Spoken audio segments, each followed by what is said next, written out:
My Hero All's Justice is the third game in the One's Justice series, and this covers the climactic ending of the My Hero Academia anime, and pretty much puts it in a very good fashion and animates it in a great form, offering a game with a ton of content. Not all of it is grind worthy, but we will talk about that. Also having some performance issues and some balance issues, but all around improvements on the previous games, and Biking just making anime IP games as a whole. We're going to talk about all the things this game has to offer, and give you our final review of this game. My name is The Real Quinn Jr., and this is My Hero All's Justice, the real review. This is the end for you! I won't allow you to hurt anyone else!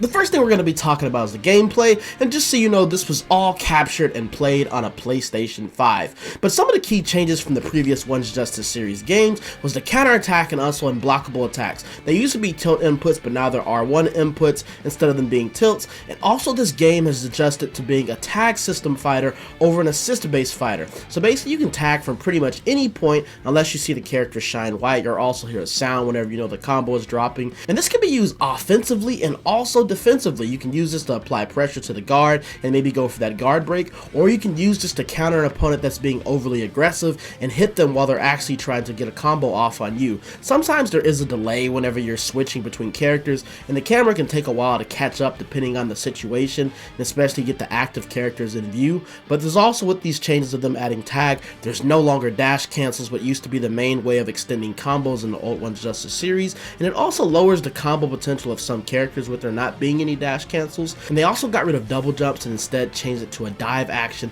which allows you just to be on the ground more, and it just makes the overall combat of this game more grounded and less floaty, and it actually is more optimal to stay on the ground than dash left to right instead of staying in the air. One of the other big changes with this game is rising and also rising action, and these are basically unique awakenings and actions that are some are stronger than others. For example, Shinzo control the tide of a battle by making you not be able to switch to any of your allies and also using them to attack. Tetsu becomes armored and gets stronger the more damage he takes. All For One Chaos puts orbs on the maps that damage enemies that get near it, and All For One Young literally heals rapidly as he gets younger with Rewind, but once his meter is gone and he's done healing, he dies automatically, so it's basically a very strong anchor character. But along with these rising abilities, there's also unique rising actions that have different moves, like a force drop, there's one that's a counter slide, and a super jump, and also some unique ones that are specific to certain characters that have quirks that fit these actions. You finally have an ultimate rising, which is only for the last character on your team, which allows them to heal a little bit,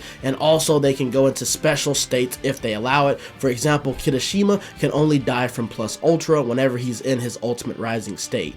With them also adding a new mechanic, Counter Crash, which is a new counterattack mechanic which is actually extremely powerful if you time your counterattacks at the right time. It does a decent amount of damage, can be really strong if it's a mechanic that you really learn how to use. For the combat system, they have manual combos, or if you want to do things that are a little bit more intricate, and they also have auto combos for the people that are trying to play more casual. Each character is unique with their own combo routes. Some get more freedom than others. For example, Shigaraki, All For One, really has pretty simple combos that are easy to pull off and deal higher damage, but have less routes to actually go through, whereas a character like Mirko or Ida can get much more creative with their combos and find a lot of ways to do good guard mix-up and just mix-up in neutral in general that go off of timing and your skill using the character. There's gimmicks and different win conditions that make learning each character a blast that you could probably spend hours just trying to find the right team, because this game forces you to be good with 3 characters over just 1 character like the previous games. They have to mesh well, and you also have to be good with them. And there's also just a variety of different character types.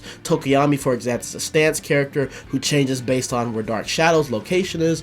Gentle Criminal uses his quirk to deflect projectiles and bounce enemies around. Kirishima relies on armor and also fast constant pressure. And a character like Shinzo uses the strength of your own team against you whenever he goes into Rising. When it comes to the combat, our key complaints would be that sometimes ultimates drop depending on the map or just bad tracking. Shinzo tends to drop his ultimates quite often, and some Rising abilities I don't think work properly, either intentional or not intentional. But for example, Monoma and Mr. Compress, they have an ability where they can switch a person that's in Rising out with an ally that's not in Rising, basically getting rid of your opponent's Rising. But this doesn't work for a character like Tokoyami. I don't know if this was intentional, but if it's not intentional, this is definitely something something that can be game breaking for using these characters, and there's also been quite a few videos of loops that override the scalings that prevent TODs in this game, and things can get even more crazy and rising if we continue to have these loops and things going on, because all around in All's Justice there's not really much TODs, there's not really any at all. For the most part, if you're not in Rising, the most damage you could probably get with one character without tagging out is probably about 2,000 to 3,000 damage. This game really does try to promote you to switch and use the tag system to actually get those good combos, but even when you're switching out your whole team, if you're not in Rising, it's not very likely that you're going to delete somebody's whole health bar, and at the most you're probably going to get 80 to 70% of that bar. And the maps themselves can just cause these combos and ults to drop, and of the maps there's only like quite a few that are actually good depending on, you know, how you're liking with the certain obstacles. People can hide behind the obstacles, and these things just prevent you from actually fully enjoying the combat how I think it was meant to be enjoyed. But that's enough about the combat, let's go over to game modes. My Hero All's Justice features quite a few different game modes and has some of the most single player content that we've seen from one of these games, with them having story mode, also team up missions, archive battle, hero diaries, practice, and also tutorial mode. And we start with the story mode, which covers the mid part of season 7 and all of season 8 from the final battle. So this is not covering the Paranormal Liberation War, but this features some unique story only battles and also one of the hardest boss battles I've ever played in an anime game. Of course there are some slideshows because this is biking, but they do keep it short, and there's also some slideshows that are animated in great unique ways that maybe don't land for some, but I do like that they tried to do something new, and it shows that biking is listening to the comments about how they do their story mode presentation. And this story mode had around over 22 different cutscenes that were actually animated and voice animated with Japanese and dub with subtitles, so this was very much a very big step up from the previous story modes from the other One's Justice series, and a big step up from one of their most recent anime fighters, Jujutsu Kaisen Curse Clash. The next mode we're going to talk about is Team Up Mission, and this game mode is a VR training module with Deku and also other members of Class 1A that covers the entirety of My Hero Academia, going through the events Deku encounters, doing different tasks from different mentors he has had throughout the show, while also tackling the fights in a similar way to what he did in the show. For example, there's one mission where you're supposed to simulate the Kamito accident whenever All Might had to actually protect civilians while he was fighting All For One, and what you do for this, you do a protect mission. Or also whenever Deku was fighting Lady Nagant and she was moving around too much and he couldn't get close to her, so for this mission you do a chase mission where you have to catch the target in order to win. And this is set in a VR simulation training, and you can use all the members of Class 1A to take on these different tasks in the VR world. But one thing to keep in mind is that your health lasts for the duration of each mission, and you can actually heal yourself by going to different facilities that's on the map. The way this game mode is split up, it's split up into kind of like, I would basically say episodes. There's a total of 19 episodes, and actually all the members of 1A start off locked, and you have to unlock them by completing certain different episodes or missions and tasks and challenges. Dark Shadow is by far one of the hardest to find, so I'm going to go ahead and show you where he is now. If you don't want to be spoiled, go ahead and skip ahead, but I had a lot of trouble finding this character, but he makes his game mode a lot more bearable when it comes to the movement, because I don't really like the movement of a lot of the character options they give us. Everybody has their own unique abilities that aren't just movement when it comes to moving around. Some are combat abilities, or some are just like perk related when it comes to showing side quests, or also just showing certain things on the maps like cards. And there's 3 different types of activities you do in this game mode, with one of them being submissions, would give you experience, HC, which is a currency that you use to heal yourself, also different collectibles and also rewards. You have the main missions, which allow you to progress the story and clear a level, and then there's the unique missions, which give you sidekicks, and these sidekicks go along with you while you're on a level, and they boost your effects in battle, whether that be recovery, attack, etc. I don't really think the sidekicks are really needed, to be honest. I only used them for the first 3 levels and also for the gym challenges, but outside of that I really just started going through the story mode. Between all these missions and the different tasks that you do, they revolve around doing different search and find missions, racing or getting to checkpoints, basic battles, maybe some trivia questions, some specific tasks. For example, Tamaki, you can only recruit him when you had no sidekicks, which I thought was a pretty cool like hint towards his personality. There's also chase missions, there's some information gathering, and there's also some pretty interesting handicap battles that force you to use different mechanics that you weren't using before. Now keep in mind that some of these actual things that you do are time specific, so you need to pay attention to some of the dialogue, because some won't appear earlier if it's not in the right time of day, and you can actually change it from morning to nighttime by going to the different facilities on the map and using them. You might have to spam it a few times and eventually it will change from morning to nighttime or even from morning to midday. And one more thing to keep track of is to know who you have on your team for certain type of things that you need to do.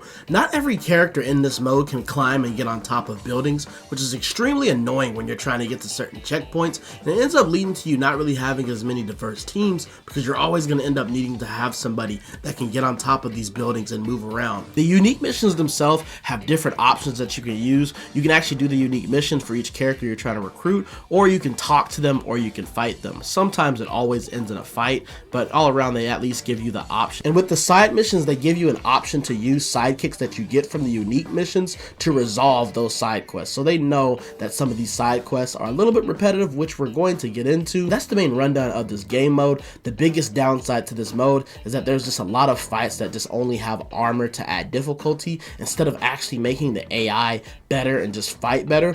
Gym battles were actually a highlight from this game mode because of the difficulty of some of the battles and the creativity they did with some of the clear conditions to get some of the different medals, but I hated doing some of the races because some characters just did not have fun movement in this game, and overall it was an excessively repetitive side quest mode that just made a lot of the main content feel less enjoyable due to the fatigue of doing all the other side missions and unique missions. All side missions and unique missions are RNG generated, meaning you get a lot of repeats, and some unique missions to get sidekicks require you just to complete more side missions and interact more with the repetitive content, which is a shame because some of the battles that you actually have in the main missions were genuinely fun, and I actually had a really good time seeing how they found a way to implement the actual fight from the story and make it feel similar while doing it in this VR mode. But after a while the game mode got played out and it started to just take its toll on playing it. There were 19 episodes and it took me 8+ hours to complete it, and I didn't even come close to 100%ing it. I did almost no side missions and unique missions past level 4 of the 19 levels, so it's a massive game mode if you choose to interact more with the repetitive content. It's worth it if you really want some single player content to take time. I think this mode should have had way less side and unique missions to make some of the good things they had stand out more. The game mode without all the extra repetitive stuff was already 8+ hours. I think this is plenty, but because of it, it overstayed its welcome, and random encounters themselves were very much a pain when you're already trying to get through the mode. I did grin a little bit when I beat the end of this game mode. It felt a little bittersweet because I was waiting for it to end. The next modes we talk about are a little bit smaller, with the first one being Archive Battle. This one just allows you to fight older boss battles from previous games, and you also gain unique awards while doing this. There are cutscenes for some of these, and some of them don't have cutscenes, and it basically retells some parts of the actual story mode doesn't cover, along with, the parts that was also covered in the team up battle. And I'm hoping for an expansion on this depending on different DLC characters, if they can maybe give us a Star and Stripe boss battle or even a Shigaraki versus Redestro boss battle. That'd be very good for this game mode. And one of the last Archive battles is actually a pretty challenging one that I think you should try out. The next mode we have is Hero Diaries, and this one is unlocked after you do team up missions, and I didn't mention Archive Battle also gets unlocked after doing team up missions. They make it where you have to interact with the team up mission mode to actually get some of the better modes, which is Archive Battle and the Hero Diaries. With the Hero Diaries, the stories are basically centered around the Class 1A members. They're like little short missions that maybe take you about 10 minutes to finish. Some of them are either search and find tasks, racing to a checkpoint, doing a battle, or doing a specific task. Of all these ones, I recommend that you do the Ida story. That one was actually pretty interesting, and I'll give you a small hint and just say color. The practice mode in this game allows for some good settings that allow you to properly test things for your character. One thing I would like them to add is removing the UI like they did in Rebirth of Souls, which allow you to record some good clips, and I love that they have quick options at the bottom of the practice mode that allows you to refill your plus ultra bar or give back sidekicks and things like that. And the tutorials seem very seamless. It was pretty good. I would prefer if they had an easier next button to just go to the next task over having to press start and go to the menu to change your task as far as this goes, but this covers all the things with the game modes. Let's look at the online. The online for My Hero All's Justice had ranked, casual, and also room matches, with ranked and casual loading you into a practice mode immediately. The ranked mode have 15 plus ranks to go up, and it's pretty easy to navigate menu, with the casual mode just being casual mode, and the room matches allow you to have 8 people, with also spectator and connection restrictions. You can also make it friend only. The only problem is that only the room leader can set and start the matches, so you better hope that your room leader isn't AFK. As far as the settings for the online modes, it wasn't the best settings. Like, you can only limit things by region or worldwide, and also setting if it's red players, which they don't really like specify what that is. That could be people that quit or just people with bad connection. We're not really sure what that means. And you can set a standby team for the waiting lobby, and 4 matches are the sets that you get online, so it would have been better if it was maybe like 3 or 5. It means that sometimes things are going to end at a 2-2, which doesn't even really clear the set. They do also have online events, which I think is going to be great for future content, especially if they do different like costumes or do some collaborations with My Hero Vigilantes. I think this would be a really good event to promote people to coming back to playing online ranked. As far as presentation and customization, this is probably one of the main areas that I do feel like maybe the game did take a step back when you look at what they maybe had from the previous games. Now, they do have a pretty good menu presentation. I do like that they have the fast travel where you can use the smartphone, or you can roam around in the menu and actually switch out with some of the characters that you've unlocked from Team Up Mission. And they also have the different soundtrack, which I think is pretty good. The only issue with the soundtrack though is that there's copyright issues currently where you're getting copyrighted striked for using the game audio, which really sucks. And that leads into the next problem where you can't even turn down the audio fully because it's always going to have a little bit of it in the background. But some of the things that you can customize in this game is actually you can customize your HUD, your starting phrases, your system voice, the victory pose, the starting pose, your plus ultra voice lines, stickers, health bar, and even the character select design for your banners and things like that. They also have a decent amount of costumes for each character. With them, at least have each character has a with each character having at least 8 different costumes, mostly color variants for lesser seen characters, but some have great options. I do think as far as like accessories and stuff, that is where they took a decent step back from the One's Justice series. And the control customization is definitely bugged. Whenever you change one control, it ends up changing something else, so you can't really make your own custom controls and you're kind of stuck with doing what they want you to do. My main complaints from the customization and presentation is a decent amount of loading screens that you get throughout the game modes that can sometimes be pretty long. There's no audio settings in practice mode, and pretty much any of the other modes you have to go back to the main hub to actually turn down the volume, and it doesn't even work. I think the game itself is overly reliant on the customization screen and the home lobby for basic features. Like, you can only change your costumes and like customize things from the customized menu, so when you're like loading up into ranked matches, whatever costume you pose at the customization screen, that's just what you're stuck with, which is very different compared to other games allowing you to change your costumes and stuff just by pressing a single button. And also practice mode for lobbies. I definitely think having to go all the way back to the customization page just to change something little is a little bit annoying. And for the room matches, it'd be very nice if they had practice mode in their lobbies where you can practice instead of just being forced to spectate. Some of the maps in the game are story only, which lets you know that they had some better map options, but they just chose to not include them in the game, at least currently.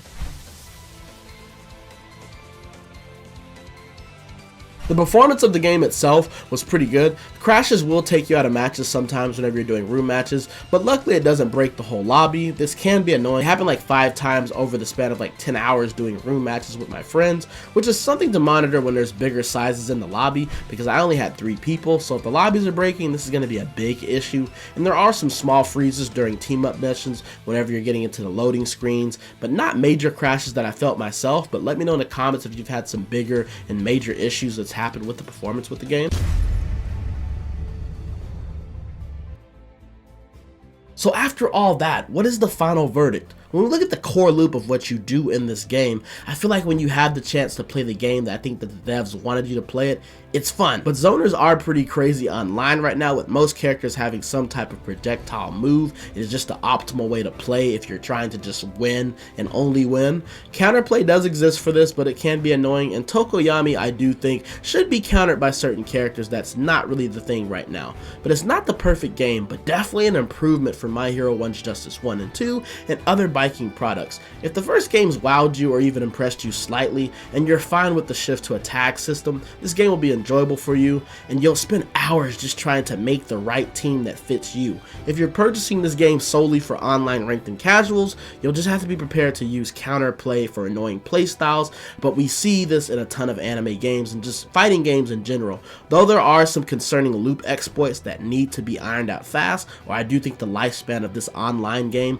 will go down very fast. There were still slideshows present in the story mode, but the cutscenes were much better, and the presentation of some of the slideshows were actually creative enough to actually make it still engaging. My Hero All's Justice takes the unique characters and abilities from the My Hero Academia anime and brings them into game form in a great way that truly has you exploring new things with the gameplay each time you hop on, while making great improvements on making anime games as a whole from their previous games. I think this gives us hope that Viking can make some great anime IP games in the future. If you're new to this channel, we do these reviews on a scale of S to F, with S being the best and F being the worst, and this is our grade for My Hero All's Justice.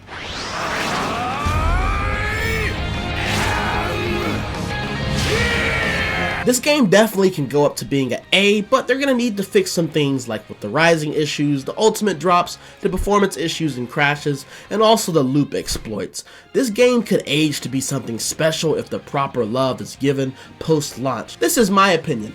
Let me know in the comments, how do you feel about this game? What is your final rating of it, and have you already bought the game, and do you plan on buying the game after watching this video or watching some other reviews, man? But I'm The Real Quinn Jr. This has been my review. I hope you enjoyed it, and yeah, I'll see y'all in the next video, man.